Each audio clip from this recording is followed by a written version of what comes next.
UPSC 2021 calendar ఇచ్చేసింది. Prelims, mains, exams next year రాసే వాళ్ళకి స్ట్రాటజీ ఏంటి, ఎటువంటి స్ట్రాటజీతో మనం కనుక ముందుకెళ్తే సక్సెస్ రావచ్చు, దీని మీద చాలామందికి ఒక అవగాహన అవసరం. చాలామంది ఎటువంటి స్ట్రాటజీతో ముందుకెళ్తే సక్సెస్ సాధిస్తామని అడుగుతున్నారు. దీనికి సంబంధించి ఒక చిన్న స్ట్రాటజీ చెప్తాను. ముందుగా ఇప్పటి నుంచి లెక్కేసుకుంటే మనకు కరెక్ట్గా 10 నెలల టైం ఉంది. అంటే జూన్ 27 ప్రిలిమ్స్, తర్వాత సెప్టెంబర్ 15 నుంచి మెయిన్స్ నెక్స్ట్ ఇయర్. అంటే ప్రిలిమ్స్కి మెయిన్స్కి కేవలం 80 రోజుల లోపలే గ్యాప్ ఉందన్నమాట. మొత్తం ఈ టైం మొత్తం చూస్తే ముందు ఈ 10 నెలల్లోనే మన ప్రిపరేషన్ పూర్తవ్వాలి. దీనికి సరైన ప్రణాళిక ఏంటి, మీకు ఒక చిన్న టెక్నిక్ అన్నమాట. 10 నెలలు రోజుకి 10 గంటలు, మనం 12 గంటలు 15 గంటలు టైం టేబుల్ వేసుకున్నా ఫోకస్డ్గా ఒక 10 గంటలు చదువు మీద కూర్చుంటే మనం సక్సెస్ ఎలా సాధించవచ్చో ఒక టైం టేబుల్ ఇస్తాను. 10 నెలలకు ఒకటే టైం టేబుల్ కాకుండా, అంటే లాంగ్ టర్మ్ విజన్ ఉండాలి, దాంతోపాటు మైక్రో ప్లానింగ్ కూడా ఉండాలి. ప్రతి వారానికి ఒక షెడ్యూల్ వేసుకోవడం కూడా ఇంపార్టెంట్. ఈ వారంలో ఎంత సాధించాం, ఏమేమి అచీవ్ చేసామని కూడా. సో ప్రిలిమ్స్లో మెయిన్స్లో కలిపి కొన్ని చిన్న చిన్న సబ్జెక్టులు ఉంటాయి, కొన్ని పెద్ద పెద్ద సబ్జెక్టులు ఉంటాయి. ఉదాహరణకి పాలిటీ, హిస్టరీ, జాగ్రఫీ, ఎకానమీ ఇవన్నీ పెద్ద సబ్జెక్టులు అన్నమాట. Art and culture, international groups, organisations, environment ఇవన్నీ కొంత తక్కువ టైంలో అయిపోయే సబ్జెక్టులు. ఈవెన్ ఎథిక్స్ కూడా. సో వరల్డ్ హిస్టరీ కూడా చిన్న సబ్జెక్టే. అంటే మార్కుల పరంగా చూసుకుంటే మనకి 1-2 క్వశ్చన్లు వస్తాయి అంతే. సబ్జెక్టుని వాటి వెయిటేజ్ పరంగా డివైడ్ చేసుకోవాలి. అంటే 4 ప్రధానమైన సబ్జెక్టులు బాగా దృష్టిలో పెట్టుకుని దాంతోపాటు చిన్న సబ్జెక్టులు సప్లిమెంటరీగా చదువుకుంటూ వెళ్ళాలి. రోజులో మనం స్లాట్స్ డివైడ్ చేసుకోవాలి. సే ఫర్ ఎగ్జాంపుల్ మనం రోజుకి ఒక 10 గంటల టైం టేబుల్ వేసుకున్నాం అనుకోండి. ఈ 10 గంటల టైంలో ఆప్షన్ ప్రిపరేషన్కి కనీసం రోజుకి 3 గంటలు. ఎందుకంటే ప్రిలిమ్స్ అయిపోయాక ఆప్షన్ చదివే టైం ఈసారి లేదు. కేవలం 80 రోజుల్లో రివిజన్ మాత్రమే సాధ్యమవుతుంది. కాబట్టి ఇమీడియట్గా ఇంకా ఆప్షన్ ప్రిపరేషన్కి ఒక షెడ్యూల్ వేసుకోవాలి. తర్వాత రోజుకి 3-4 గంటల ఆప్షన్, రోజు మధ్యాహ్నం పూటో సాయంత్రం పూటో ఒక 3-4 అవర్స్ ఆప్షనల్ ప్రిపరేషన్లో స్టార్ట్ చేయాలి. ఆప్షన్ ప్రిపరేషన్ చేస్తూ రోజుకు 1-2 ఆన్సర్లు ఆప్షన్ ఖచ్చితంగా రాయాలి. 6 నెలల పాటు, అంటే దాదాపు 180 రోజుల పాటు రోజుకి 2 ఆన్సర్లు రాసిన ఆప్షన్లో మీకు 300 పైన ఆన్సర్లు రాసేయచ్చు. బాగా గుర్తుపెట్టుకోండి. ఆప్షన్ను 3 గంటలు చదవటం, 1 గంట రైటింగ్ ప్రాక్టీస్, అంటే 4 గంటలు మీ ఆప్షన్కి వెళ్ళిపోద్ది. దాని తర్వాత జిఎస్కి 4 hours, everyday 4 hours integrated preparation అనమాట. ఈ 4 అవర్స్ ప్రిపరేషన్లో ఒక మెయిన్ సబ్జెక్ట్ తీసుకోండి, ఒక సప్లిమెంటరీ సబ్జెక్ట్ తీసుకోండి. ఉదాహరణకి పాలిటీ, ఎకానమీ కలిపి చదువుతుంటే మీకు 2 పెద్ద పెద్ద సబ్జెక్టులు అవుతాయి. మీరు ఎకానమీ చదువుతున్నారనుకోండి, దాంతోపాటు ఐఆర్ చదువుకోండి, ఐఆర్ ఆర్గనైజేషన్స్, గ్రూప్స్ అలాంటివి. దాంతోపాటు పాలిటీ చదువుతున్నారనుకోండి, దానికి సప్లిమెంటరీగా ఎన్విరాన్మెంట్ చదువుకోండి. ఖచ్చితంగా రోజుకి 2 జిఎస్ సబ్జెక్ట్స్ మీ షెడ్యూల్లో ఉండేటట్టు చూసుకోండి. అండ్ రోజు ఎట్టి పరిస్థితుల్లో న్యూస్ పేపర్ చదవాలి. సివిల్ సర్వీసెస్ క్వశ్చన్స్ పాత రోజులకి ఈ రోజుకి చాలా స్పాంటేనియస్గా మారిపోయాయి. అంటే బాగా ఆలోచించి అనాలిసిస్ చేసి సమకాలీనంగా ఆన్సర్లు రాయాలన్నమాట. దానికి మీరు ఏం చేయాలి అంటే న్యూస్ పేపర్ రీడింగ్ బాగుండాలి. రోజుకు 2 గంటలు కరెంట్ అఫైర్స్ వినటం, కరెంట్ అఫైర్స్ రాసుకోవటం, న్యూస్ పేపర్ 2 అవర్స్ పెట్టుకోండి. న్యూస్ పేపర్ ఎడిటోరియల్ పేజ్ మీద బాగా ఫోకస్ చేయండి. ఎడిటోరియల్ పేజ్ చాలా అవసరం. ఎందుకంటే మెయిన్స్ ఆన్సర్స్కి ఎడిటోరియల్ పనికొస్తాయి. చాలామంది మెయిన్స్ ఆన్సర్స్ ఎలా స్టార్ట్ చేయాలి, ఎస్సే ఎలా స్టార్ట్ చేయాలని ఆలోచిస్తారు. ఎడిటోరియల్ పేజ్లో వాళ్ళు ఎలా ఇంటరాక్ట్ చేస్తున్నారు, ఎలా కంక్లూడ్ చేస్తున్నారు, ఎలా బాడీ రాస్తున్నారు అవన్నీ చూడండి. ఉదాహరణకి ఈ మధ్య కంటెంప్ట్ ఆఫ్ కోర్ట్ అనే అంశం బాగా న్యూస్లోకి వస్తుంది ప్రశాంత్ భూషణ్ కేసు వల్ల. సో అప్పుడు సుప్రీంకోర్టు ఎలాంటి పదాలు వాడారు, ప్రశాంత్ భూషణ్ ఎలాంటి పదాలు వాడారు, ఇవన్నీ ఒక చోట రాసి పెట్టుకోవడం, ఆన్సర్స్ ప్రిపేర్ చేసుకోవడం వల్ల మీకు మంచి థాట్స్ వస్తాయి అన్నమాట. అదేవిధంగా రోజు అడ్వాన్స్డ్ కరెంట్ అఫైర్స్ చాలా వస్తున్నాయి మీరు చూస్తే, గవర్నమెంట్ స్కీమ్స్ అండ్ ప్రోగ్రామ్స్ కానీ ఇవన్నీ.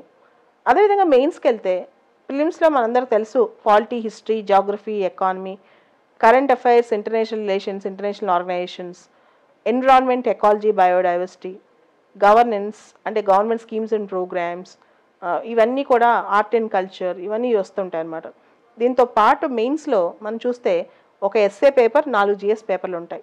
ఈ 4 జిఎస్ పేపర్లో జిఎస్ 1లో మనకి social issues, world history, geography, తర్వాత దాని ఫ్రీడమ్ స్ట్రగుల్, ఇలాంటివన్నీ జిఎస్ 1లో ఉంటాయి.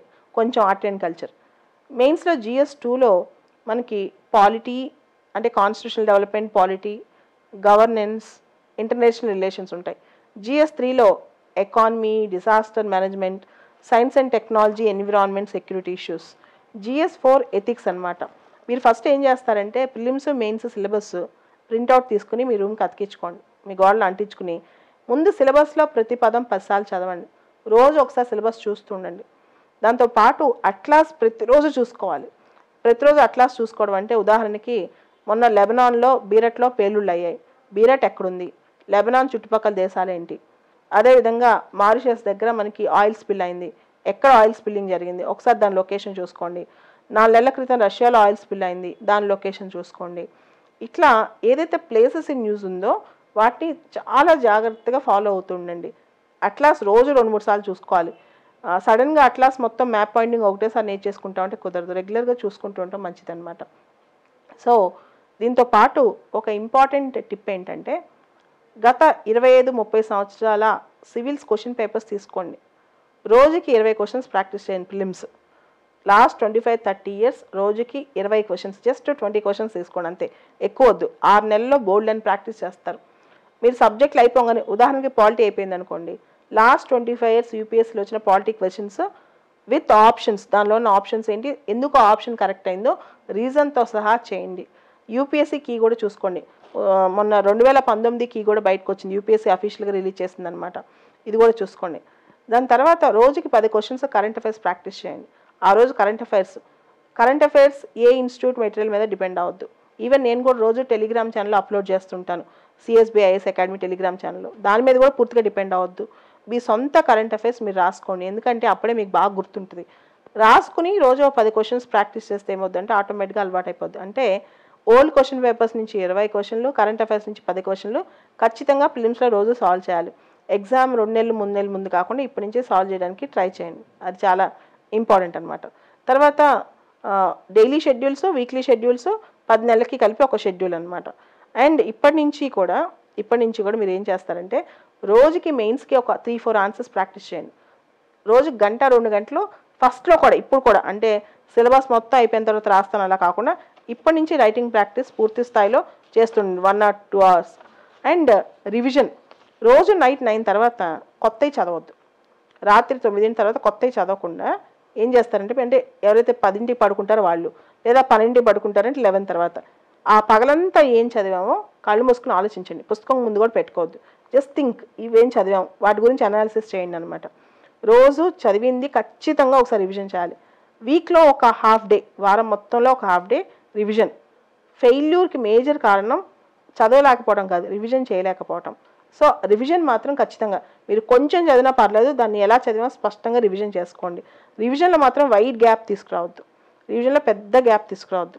కొన్ని సబ్జెక్టులు కథలా గుర్తుపెట్టుకోవచ్చు. ఉదాహరణకి ఫ్రీడమ్ స్ట్రగుల్ ఉందనుకోండి, స్వాతంత్ర సమరయోధం, దాన్ని మీరు ఒక స్టోరీలా గుర్తుపెట్టుకోవచ్చు. ఐఆర్ ఉంది, అంతర్జాతీయ సంబంధాలు, ఇండియా అమెరికా సంబంధాలు, ఇండియా చైనా సంబంధాలు, వీటి గురించి చేసుకోండి. ఉదాహరణకి గత 3 నెలలుగా ఇండియా చైనా సంబంధాల్లో చాలా టెన్షన్స్ ఉన్నాయి. వీటికి సంబంధించి పూర్తి స్థాయి నోట్స్, ప్రతిదీ ఐఆర్ సంబంధించిన ఒక నోట్స్ అంతా నీట్గా రాసి పెట్టుకోండి.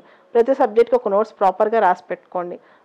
ఈవెన్ మ్యాప్లు కూడా నోట్స్లో గీసుకోండి. అవసరమైన ఫ్లో చార్ట్స్ కానీ, మ్యాప్స్ కానీ, డయాగ్రామ్స్ కానీ అట్లాంటివన్నీ కూడా నోట్స్లో రాసి పెట్టుకోండి.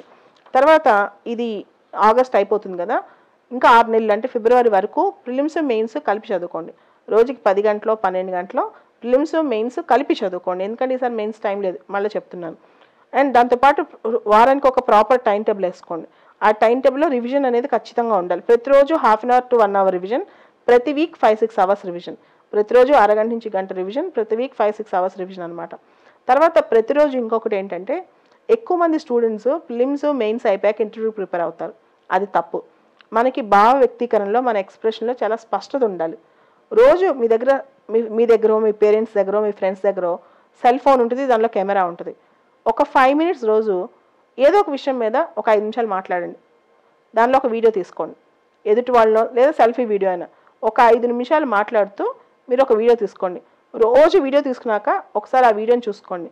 అలా 6 నెలలు చేయండి. మీరు మంచి స్పీకర్ అవుతారు, మంచి ఇంటర్వ్యూస్ కూడా చేస్తారు. సో గుర్తుపెట్టుకోండి, ప్రిలిమ్స్ మెయిన్స్తో పాటు ఇంటర్వ్యూ కూడా ప్రిపేర్ అవ్వాలి. రోజు కొంతసేపు ఒక వీడియో చేయండి. వీలైతే న్యూస్ పేపర్స్కి లెటర్స్ టు ద ఎడిటర్ రాయటమో, మంచి రైటింగ్ హాబీ, ఒక హాబీ కూడా డెవలప్ చేసుకోండి. Gardening, walking, jogging. ఈవెన్ మీరు జాగింగ్ చేస్తూ ఇయర్ ఫోన్స్ పెట్టుకుని ఆల్ ఇండియా రేడియో వింటాం, స్పాట్లైట్ వింటాం, ఇలా చేసినా మీ టైం వేస్ట్ అవ్వదు అనమాట. ఏదో ఒకటి యోగానో, ఫిజికల్ ఎక్సర్సైజ్, అంటే అది మీకు రేపు సివిల్ సర్వీసెస్లో హాబీలో రాయటానికి కూడా ఉపయోగపడాలి. ఆ విధంగా ఒక హాబీ కూడా డెవలప్ చేసుకోండి. సో దీంతో మీకు సమగ్రంగా ఒక 10 మంత్స్ ప్లాన్లో ఫిబ్రవరి అయిపోయాక ఏం మిగులుతాయి? మార్చ్, ఏప్రిల్, మే, జూన్ 27 కదా ఎగ్జామ్. కరెక్ట్గా 120 డేస్ ఉన్న టైంలో ఓన్లీ ప్రిలిమ్స్ స్టార్ట్ చేయండి. అప్పుడు రోజుకు ఒక ప్రాక్టీస్ పేపర్ చేయొచ్చు. ఇప్పుడు మాత్రం రోజుకు 30 క్వశ్చన్స్, 40 క్వశ్చన్స్ అలా ప్రిలిమ్స్ ప్రాక్టీస్ చేస్తూ ఉండండి. ప్రాక్టీస్ చేయకపోయినా, రివిజన్ చేయకపోయినా ఫెయిల్యూర్ వస్తాయి. 10 నెలల పాటు ఒకే షెడ్యూల్ జాగ్రత్తగా ఫాలో అవుతే సక్సెస్ ఈజీగా వస్తాయి. ఈ సంవత్సరం విజేతలు నేను చాలా దగ్గర నుంచి చూశాను. వాళ్ళందరిలో ఉన్న ఒకే ఒక్క మేజర్ లక్షణం ఏంటి తెలుసా? మైండ్లో డిస్ట్రాక్షన్స్ ఉండవు. అంటే ఫోకస్ డైవర్ట్ అవ్వదు, రకరకాల విషయాల్లో ఫోకస్ పెట్టరు. వాళ్ళ చదువు విషయం ఏంటో, వాళ్ళ సక్సెస్ ఏంటో, వాళ్ళ ర్యాంక్ రావడానికి ఏం చేయాలో అది స్పష్టంగా చేశారనమాట. మీరు కూడా సెల్ ఫోన్కి, సోషల్ మీడియాకి కొంత దూరంగా, అంటే పూర్తిగా వదిలేమని కాదు, అనవసరమైన విషయాలు, యూట్యూబ్ వీడియోస్, లేకపోతే సెల్ ఫోన్లో అవసరం లేనివి, ముఖ్యంగా సినిమాకి సంబంధించిన వీడియోస్, అనవసరమైనవి, చెత్త జోకులు, ఇవి కొంచెం తగ్గించి ఫోకస్ ఎక్కువ అవసరమైన దాని మీద పెడితే సక్సెస్ ఈజీగా వస్తుంది. ఇదే 10 నెలల్లో ప్రాపర్ షెడ్యూల్ అనమాట. అంటే రోజు ఒక 30 క్వశ్చన్స్ ఫిలిమ్స్, ఒక 4 క్వశ్చన్స్ మెయిన్స్, వారానికి ఒక ఎస్సే రైటింగ్ సడన్గా అప్పుడు రాదు. ప్రతి వీక్ ఒక ఎస్సే తయారు చేసుకోండి. అంటే మీకు 6 మంత్స్లో దాదాపు మీకు ఒక 30-35 ఎస్సేస్ రెడీ అయిపోతాయి. ఎస్సే రైటింగ్ కూడా అవుతుంది అనమాట. సో ఇవన్నీ ప్లాన్డ్గా ఇప్పుడు ఏం చేసుకుంటే ప్రతి ఒక్కళ్ళు సివిల్స్, అంటే ఎవరైతే ప్లాన్డ్గా 10 నెలలు ప్రాపర్గా కూర్చుని రోజుకి 10 నుంచి 12 గంటలు చదివారు, అంటే 10 నెలలు 10 గంటల సూత్రం పాటించండి, సక్సెస్ చాలా ఈజీగా వస్తుంది.